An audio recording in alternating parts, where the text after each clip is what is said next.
Além do senhor, quem mais presta no país, doutor Enéas? Mas que maneira inteligente do senhor me lançar contra a população. Veja bem, é uma maneira extremamente inteligente, que caracteriza o que eu vejo nos seus escritos, quando vez por outra leio, aliás, escritos interessantes no seu jornal. Veja o senhor, eu não fiz nenhuma apologia aqui, veja, de ser eu a única exceção. Eu disse no quadro de candidatos à presidência da República. Vamos botar um ponto exatamente em cima do i. No que está, no que chegou como candidaturas à presidência da República, eu não vejo nada que me impressione, por favor, para ser claro. Eu não disse que não há indivíduos. O senhor quer saber onde há um número enorme de indivíduos de valor, gigantesco, fora da política? Nas Forças Armadas. Fora da política, não necessariamente. As Forças Armadas têm indivíduos de valor, o senhor não gosta delas, é um direito que o senhor tem. Mas há indivíduos de valor... Não, é evidente, eu leio alguns dos seus escritos, não leio todos que não tenho tempo. Mas veja bem, há uma reação natural dos senhores, porque os militares se caracterizam por uma coisa chamada ordem, disciplina, respeito, coisas de que eu gosto também. Agora, mas nós não, nós queremos a desordem. Olha, os senhores, perdão, de novo, os senhores, a imprensa, ela se caracteriza e ela vive, ela se nutre do escândalo, perdoe. Médicos, colegas meus, fazem trabalhos extraordinários no Brasil. Isso não é notícia. Vargas e Fidel Castro já são dois ditadores. Se o senhor quer olhar sob esse prisma, se para o senhor é extremamente elogiável um presidente que é um boneco, se o senhor gosta disso, eu respeito sua tese. O que está nos seus esquemas, eu não penso assim. Dê-me o direito de pensar diferente. Não, lhe dou o direito. Eu só quero que o senhor diga... Não, então, vamos voltar à pergunta do Fidel Castro. O senhor disse que não era bem assim. Mas não é assim por causa do socialismo. Qual é o seu modelo de estadista? Estadista, vamos devagar. Do presente ou do passado? Do passado. Vamos para homens de personalidade forte que me impressionaram. Não são da minha geração, então só leitura. Meiji no Japão, criador da Era das Luzes. Que endireitou o Japão e preparou o Japão para ser a potência que é hoje. Só que ele era um absolutista e não foi eleito pelo povo. Sim, isso é irrelevante. Getúlio Vargas foi ditador e depois foi eleito. O que provou que o povo queria ou desejava. Ser absolutista é irrelevante para o senhor, foi isso que eu vi? Quando o senhor diz absolutista, precisa ter cuidado. O senhor volta a Luís XIV. Não, é a história do Japão que diz isso. Então. Não, eu estou citando homens que têm coragem de agir contra o poder constituído. Contra esse sistema apodrecido que faz com que uma terra que é a mais rica do planeta, uma terra que é abençoada no seu subsolo, que tem a maior riqueza e água potável do planeta. Doutor Enéas. Peraí, que faz com que essa terra esteja mergulhada nesse processo. Doutor Enéas. Pelas entrevistas anteriores que eu li do senhor, se houver alguma distorção, o senhor me corrige, me dá mais a sensação de que o senhor é menos candidato à presidência da República e mais candidato a Fujimori do Brasil, é isso mesmo? Não, nunca disse isso. Não tenho nenhuma admiração pelo senhor Fujimori, principalmente porque o modelo de natureza macroeconômica que foi utilizado lá repete os ecos da ventania neoliberal que assola o continente sul-americano. Não tenho nenhuma simpatia. Não vejo em que eu possa ser comparado ao senhor Fujimori. Nunca disse em nenhum programa que iria fechar esta ou aquela instituição. Nunca disse isto. Em nenhum momento. Não vejo nenhuma razão para essa comparação. Ouvindo o senhor assim, a minha sensação é que o senhor ficou mais duro. Mais duro? Mais duro. Nos últimos, desde a última eleição para cá. Quer dizer, eu lendo o noticiário aqui, várias reportagens sobre o senhor. Posso tomar água aqui? Pode, à vontade. Também me dá essa impressão, e parece que passa essa impressão, que o senhor ficou uma pessoa mais dura, mas tem aqui até algumas reportagens que diz, tem um título aqui que eu não vou conseguir localizar aqui, que diz, chegou o neofascista, o novo neofascista. Então minha pergunta para o senhor é o seguinte, o senhor mudou? O que houve com o senhor? Quer dizer, anteriormente o senhor passava uma impressão mais simpática para... E agora está uma coisa mais dura, falando mais... Posso responder? Pode, claro. Com respeito à sua pergunta e a tudo que ela possa traduzir, né, de modo explícito ou implícito. Veja o senhor, eu sempre falei durante os 15 segundos com o mesmo tom enérgico que eu falo agora. Isso é da minha personalidade. Eu não sou de meias palavras. Eu tenho clareza no que penso e no que digo. Não tenho dissociação cérebro-língua, nem nenhuma dificuldade de articular o meu pensamento. Aprendi a falar e escrever corretamente. Naquela época eu tinha um tempo pequeno, então grande parte das pessoas, incluídos jornalistas também, não conseguiam entender o que eu dizia. E achavam engraçada a frase final do Dom Enéas. Muitos achavam que eu estava brincando, querendo ser deputado mais à frente ou um cargo. Surpreendi todos quando não fui candidato a nada, porque eu não quero, não preciso disso, sou médico. Sou professor de cardiologia, tenho do que viver. Eu não fiquei fiquei mais duro. A conversa agora está sendo mais demorada. É possível agora o senhor acompanhar com mais tranquilidade, e todos que me ouvem, não só agora a forma, mas o fundo, o conteúdo do que está sendo dito. Eu falei em fevereiro de 1991, não sei se o senhor assistiu ao pronunciamento, uma hora inteira em cadeia nacional, e disse coisas extremamente duras. Eu fui o primeiro presidente de partido político que teve coragem de pedir a sua excelência, o presidente Collor, que renunciasse naquela ocasião. Aquele estava lançando a nação. Em quê? Aquele estava lançando. O senhor votou nele no segundo turno? Não, eu não dei meu voto, por favor. Por favor, não acredito nesses senhores que estão. Então, veja bem, naquela ocasião eu falei uma hora inteira. O senhor anulou o voto? Anulei com tranquilidade, mas por que não? A Constituição me permite. Se eu não acredito em A, B, C e D, por que eu tenho que votar em algum deles? Por que eu tenho que dizer... Em branco? Não, em branco eu sei que há processos de fraude, todo mundo sabe disso. Isso é notório no país. E o voto em branco permite que aqui ou acolá, no meio do trajeto, alguém põe, eu anulo o voto. Por que não? É a maneira mais clara, mais categórica, mais peremptória de eu dizer que não acredito naquilo. Aparentemente você não acredita só de A, B, C, só que não acredita em ninguém de A a Z, pelo que você está dizendo. Depende de quem se apresenta. Aí, não, um minutinho. Então podia inverter essa pergunta. Só um instantinho para o senhor, por favor. Não, pois é, nessa linha. Senhor Clóvis, um minutinho. Eu não vejo no cenário que aí está. Se eu visse, eu não me teria candidatado. Perceba o senhor uma coisa. Eu não gosto do processo. Senão pertenceria a ele tranquilo, estaria a palavra que os senhores usam. Processo, exatamente o que é processo? É essa imundícia em que se transformou o quadro político brasileiro. É essa situação de vergonha que cada brasileiro tem quando chega no exterior. Eu estou falando de quem pode ir ao exterior, porque pobre não sai nem do bairro onde mora, não consegue nem pagar a passagem. Essa situação de mentira que é lançada nas telas da televisão e nos jornais todos os dias. E vou dar exemplos para os senhores, vamos falar de coisas concretas. Previdência, que é uma farsa. A maioria das coisas que são apresentadas é falsa. Quando se diz que existem 2 para 1, isso é mentira.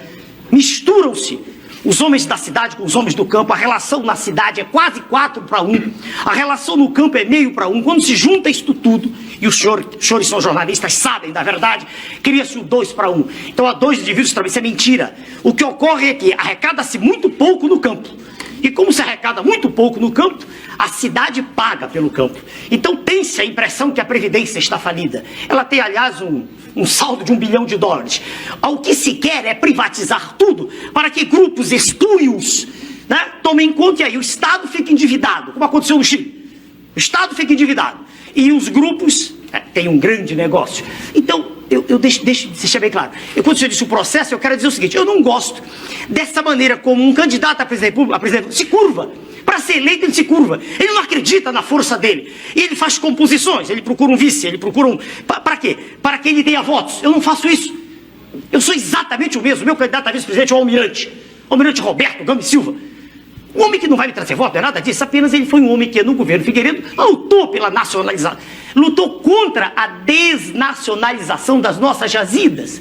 Ele lutou contra esse processo de sangria, né, do qual nós somos vítimas, exportando minério in natura. Ele lutou contra isso. Deixa eu lhe fazer uma pergunta. Então, do que o senhor gosta nesse processo todo? O senhor já falou de muita coisa que o senhor não gosta. Por isso eu entrei. Tudo bem, mas deve ter alguma coisinha, porque o senhor não vai destruir tudo para montar tudo sozinho. Não, mas eu acabei de falar para o senhor que me perguntou, não sei o nome dos senhores, sobre o Congresso, e eu disse que eu não acredito. Deixa-me definir bem. Vamos falar do Congresso. 503, né? 503. Eu nunca disse, veja o senhor, que o indivíduo A ou B é um partido. Eu nunca disse isso. O que eu vejo é o seguinte: existe um modo de comportamento que se tornou a regra do processo. Esse modo chama-se hipocrisia.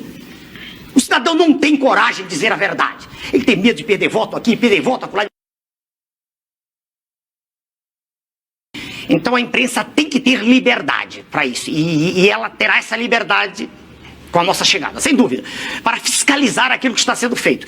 Pois se aquilo que nós queremos fazer tem que ser para o bem da nação, a imprensa tem que ter. Isto é uma coisa. Outra coisa é a absoluta falta de responsabilidade com que a imprensa se comporta atualmente. Por exemplo, cito de modo claro, na capa de uma revista aparecem as 3 figuras magnas do país: Sua Excelência o Presidente da República, Sua Excelência o Presidente do Congresso, Sua Excelência o Presidente do Supremo Tribunal Federal, vestidos como pessoas do sexo feminino, numa dança. A revista se chama Revista Veja. Eu não entendo que lucro, que vantagem a nação tem com isso.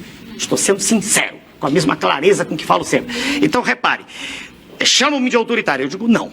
Eu quero ordem, quero respeito, quero liberdade de expressão, mas quero responsabilidade também. Doutor Enéas, eu Tipo, queria sem saber, quando o senhor faz essas críticas aos meios de comunicação, por falta de responsabilidade, o senhor Exato. diz que, na eventualidade de ser presidente, usaria de mecanismos. Quer dizer, eu queria entender... Jurídicos, mecanismos jurídicos. Que mecanismos são esses? Hoje a Constituição não prevê nenhum tipo de intervenção, a imprensa é livre no país, e eu queria saber se o senhor batalharia para criar algum tipo de mecanismo de controle dos meios de comunicação. Vamos lá. Hoje mesmo eu estive com a TV Bandeirantes e conversei com o senhor presidente da organização. Disse exatamente o que estou dizendo aqui. Eu digo as mesmas coisas sempre, com clareza meridiana. Com a clareza do líquor de quem não tem meningite. A mesma coisa sempre. Veja o senhor, existe um estatuto da criança e do adolescente, ao qual não há nenhuma obediência no país. Existem tentativas as mais escabrosas de tirar vantagem do menor abandonado. É uma indústria que aí está estabelecida. Então, é perfeitamente possível, usando a lei, tendo inteligência e vontade de ação firme, conversar com diretores dos meios de comunicação e mostrar a eles que é possível, ainda mais estando na presidência da República, com o poder que a lei confere, e tendo um Congresso que naturalmente estará afinado. E eu lhe digo por que estará afinado. Eu digo já. Imagine o senhor que, tendo 1 minuto no horário eleitoral gratuito, eu chegue a ser eleito. Imagine o senhor, apenas como exercício de raciocínio. Eu terei mostrado de forma inequívoca a toda a imprensa brasileira que tudo que é transmitido todos os dias não é o que a população quer. Em todas as páginas dos jornais, eles estão repletos de notícias dos candidatos da imprensa. Aqueles que a imprensa prestigia. Que ela diz que tem experiência política. Como se experiência política fosse andar pelas ruas fazendo greves, gritando, ou fazendo comícios. Eu não vejo assim. Eu vejo, senhor, que experiência resulta de aprendizado, de conhecimento do assunto. Por isso eu estou esperando que nós comecemos a falar das questões magnas aqui já. Mas essa é uma questão que pode ser considerada um problema brasileiro. O senhor foi o primeiro a apontar o problema da forma falta como os de meios... respeito à criança que Exatamente. existe hoje. E esse não é um problema brasileiro? Eu já citei para o senhor o Estatuto da Criança e do Adolescente e a outra questão também, a qual não se faz referência normalmente, que é o direito de concessão. O direito de concessão previsto na Carta Magna, ele existe porque Sua Excelência, o Presidente da República, assina esse direito. Doutor Enéas. Mas eu só queria, por favor, eu só queria entender qual é o... emissoras que não se enquadrarem ao modelo que o senhor... Eu queria entender se é um processo de negociação, de discussão com a sociedade, negociação, se seria intervenção... Pois não, assim como eu estive hoje com o presidente, o primeiro de uma rede de comunicação que me convidou para conversar, e só fui porque fui convidado, tá? Jamais impus minha presença a lugar nenhum. Estou aqui porque os senhores mandaram um ofício, claro, calcado na lei, né? Mas eu quero crer que, conversando com os diretores, presidentes dos meios de comunicação, como todos são chefes de família, e apenas eles participam do processo, porque, quero crer, não há outro jeito, é uma briga por ibope. Quando se ficar claro, quando não houver dúvida, quando for irrefragável a tese que existe comando na nação, e nessa história de faz de conta que aí está, sabe? Perdoe-me, essa bagunça generalizada que hoje é o Estado brasileiro, fraco, incapaz de tomar decisões, mal informado, mal organizado, com uma desordem em todos os níveis. Quando ficar claro que não é mais assim, eu quero crer que não será difícil. Pois não. Nós temos mais uma pergunta do jornalista. Antes eu queria que o senhor respondesse ao nosso telespectador, José Carlos Plácido, da Vila Olímpia. Ele quer rapidamente saber do senhor o seguinte: se o senhor não passar para o segundo turno, o senhor aceitaria ser ministro de algum outro governo? Com todo respeito ao telespectador, com todo respeito ao senhor telespectador, é impossível... Fala aqui? Pois não. É impossível, senhor, que fez a pergunta, muito obrigado, senhor, mas é impossível ser ministro de um governo inepto. Veja o senhor que perguntou o que acontece agora com, não me lembro, o senhor Osíris, o senhor secretário da Receita. Não adianta, imagine o senhor que eu fosse, por hipótese, que aceitasse essa tese.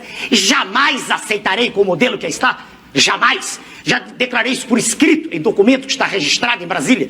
Não quero ser profissional de política. Não gosto disso. Eu quero ser um estadista. Quero endireitar, quero fazer com que a nossa nação respire, com que a nossa nação possa emergir desse lodaçal em que ela está mergulhada. Como eu poderia aceitar ser ministro se, quando qualquer medida firme fosse ser tomada, imediatamente eu seria obrigado a demitir-me? Como posso eu aceitar teses de um candidato à presidência da República, que é o representante legítimo das multinacionais do país? Quem é, doutor Enéas? Sua Excelência, o senhor Fernando Henrique, é o representante legítimo das multinacionais do país? Legítimo.